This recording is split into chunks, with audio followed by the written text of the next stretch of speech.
Hello once again, everybody, and welcome to our lecture series for Chapter 5 of your textbook, Gimme Liberty by Dr. Eric Foner. This one dealing with the American Revolution. The crisis begins. The focus question for this first section is, what were the roots and significance of the Stamp Act controversy? The 7 Years' War, aka the French and Indian War, was a critical turning point in the relationship between Britain and its colonies. The war was extremely expensive and put Britain in considerable debt. Now, before 1763, colonists usually ignored British policies, and the British government seemed relatively uninterested in the internal affairs of the colonies. A policy that historians have termed salutary neglect, something we have spoken about before. After 1763 and the conclusion of the 7 Years' War, Britain attempted to tighten their control in unprecedented ways, largely to pay back that substantial war debt.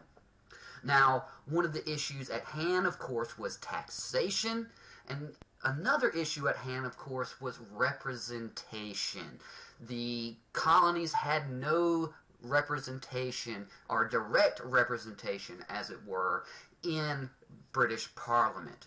However, the British had this idea that they termed virtual representation, which was the idea that members of Parliament represented all constituents, not just those of the district from which they were elected.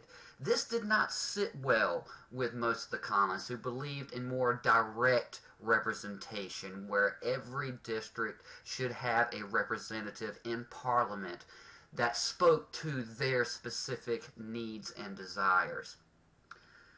One of the other issues going on after the 7 Years' War were attempts to crack down on smuggling, which was a very lucrative practice in the colonies. It was one of the ways that the colonists kind of bypassed or ignored the Navigation Acts and other British policies concerning trade.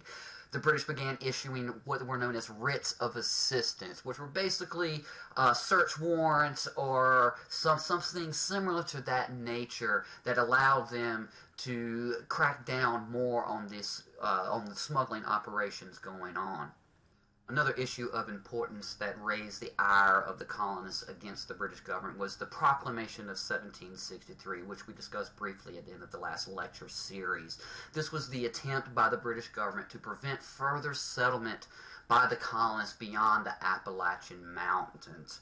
The British wanted to reserve that land beyond the Appalachians for the Native American tribes of the region, and their idea was to prevent further conflicts between the colonies and the Native Americans. However, as we have discussed before, the growing population of the colonies greatly demanded more access to land, and as the land was filling up east of the Appalachian Mountains, more and more colonists began to look west of the Appalachians to secure the land that they desired.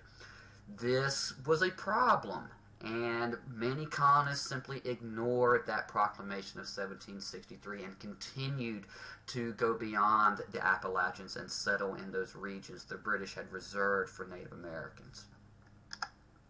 The first attempt to generate revenue from the colonies by the British after the 7 Years' War was known as the Sugar Act, which was passed in 1764. Now, this act actually lowered the taxes on sugar from a previous act passed in 1733.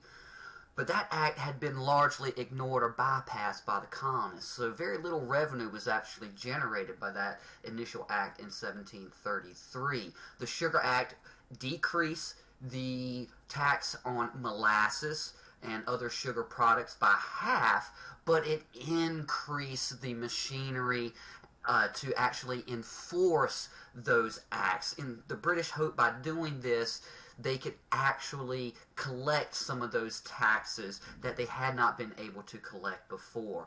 One of the ways that they did this was by using admiralty courts to prosecute smugglers or those who attempted to evade the Sugar Act. Now, admiralty courts were basically military courts outside of colonial jurisdiction. They did not operate with juries. So to the colonists, this was an affront to their ideas of their natural rights as Englishmen and their rights to a trial by jury of their peers. Now, the British at this time also enlarged the list of enumerated goods under the Navigation Act, which were basically goods that were taxed under these acts, which again further raised the ire of the colonists, as now they were being taxed on items that they were not previously taxed on. Now, the Sugar Act certainly raised the level of discontent among the colonists against the British government, but the next attempt by the British to tax the colonies increased that level exponentially. This was the Stamp Act, passed in 1765. Now, the significance of this is that it was the first direct tax on the colonies. Previous taxes had always been about the regulation of trade and international commerce, a feature that the colonists begrudgingly accepted as part of Parliament's domain. However, any direct taxes on the colonies felt were the domain of their own colonial assemblies. The Stamp Act stipulated that all printed material was required to carry an official stamp to denote that the tax had been paid. This included newspapers, contracts, even playing cards. Anything printed on paper was required to have that stamp. Now, this affected a much broader cross-section of the population than had the previous taxes that had primarily regulated trade, which mainly affected merchants.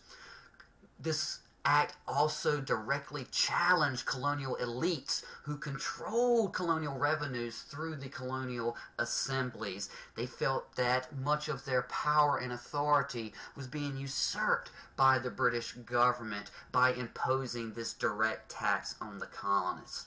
Now, the Stamp Act galvanized protests in the colonies as people began taking to the streets and to the press to demand redress of their grievances against the Stamp Act.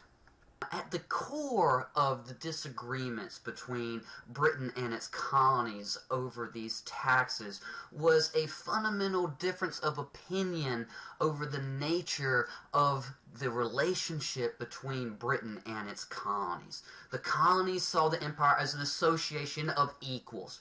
Britain saw it more as a system of unequal parts, with the mother country holding preeminence in that system and the colonies being peripheral to that system, all under the subject of the authority of Parliament itself.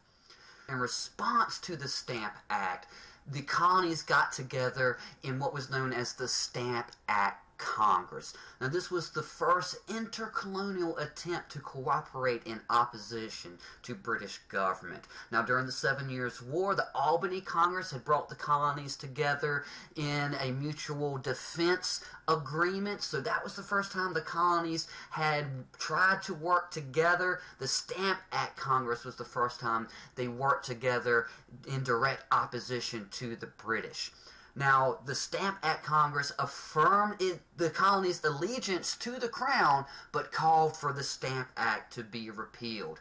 And until repealed, they called for an intercolonial boycott of British goods, which they hoped would hurt Britain in the place where it mattered the most to Britain, and that was in their wallets.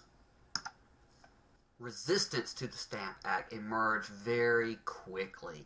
The colonies began to organize what were known as committees of correspondence, which were groups that communicated between the colonies and exchanged ideas and information about resistance to the British taxes. There also was organized an intercolonial underground network known as the Sons of Liberty, who organized protests and riots, destroyed stamps, intimidated royal officials, all in hopes of trying to bully the British into rescinding these taxes and restoring the proper nature of the relationship between the colonies and the British government as the colonists saw it. Now, British fears of unrest and the potential loss of American markets, remember by this time, America had become the premier market for British manufactured goods, led to a repeal of the Stamp Act in 1766. But as a part of that repeal process, the British issued what was known as the Declaratory Act of 1766, which affirmed the right of Parliament to tax the colonies. So Parliament rescinded the tax in response to colonial opposition, but they stood firm in their belief that Parliament had the right to tax the colonies. That concludes part 1 of our Chapter 5 lecture series. As always, study hard, and I'll see you soon.